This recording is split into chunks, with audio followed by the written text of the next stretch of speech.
আসসালামু আলাইকুম। আশা করি সবাই ভালো আছেন। আজকে আপনাদের একটি বিষয় জানাবো। আমার যে অভিজ্ঞতা হয়েছে আমার অভিজ্ঞতার ভিতরে আমি জানাবো। কোরবানিতে আপনারা যারা খাসি পালন করবেন 2-1টা 4টে 5টা করে, তাদেরকে বলবো যে কালো ছাগল কেনার বেশি বেশি করবেন। কালো ছাগল সবসময় টান বেশি। আপনারা দেখবেন যে লাল হোক, কালো, সাদা হোক, এগুলোতে একটু কালো ছাগলের মূল্যটা একটু বেশি আইসে। আপনি একটু কাবু হোক, সমস্যা নাই, কালো ছাগল আইসে ধরবে।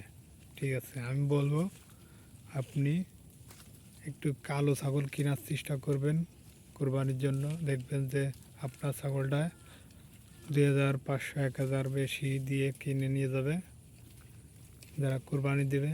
এরা দেখবেন যে একটু কালো ছাগলই পছন্দ করে বেশি এরা।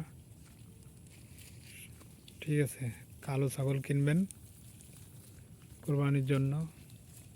দেখবেন টেনে নিয়ে গেছে, আপনার ছাগল থাকবে না, বিক্রি হয়ে যাবে। কোরবানির জন্য একটু চেষ্টা করবেন যে কালো ছাগল কেনার। ঠিক আছে, আমিও এবার থেকে কালো ছাগল বেশি করে কিনব। এবার কালো ছাগলই বেশি কিনে ফেলব। এই যে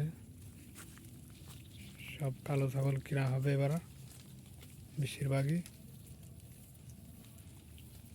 কালো ছাগল সবসময় আপনার টান বেশি, বিক্রি হোক যে কোনো সময় হোক, টান বেশি আপনার কালো ছাগল। ঠিক আছে, কোরবানির জন্য আপনারা কালো ছাগল কিনতে পারেন। সবসময় কালো ছাগলের টান বেশি, যদি আপনারা কিনতে পারেন। যারা খামারি ভাইরা তারা কালো ছাগল কিনবেন। সবসময় কালো গরু কন, কালো ছাগল কন, যাই কন, টান বেশি সবসময় কালো তার। আসসালামু আলাইকুম। যদি আমার ভিডিওটা ভালো লাগে তাহলে সাবস্ক্রাইব করবেন, শেয়ার করবেন, ফলো দিবেন।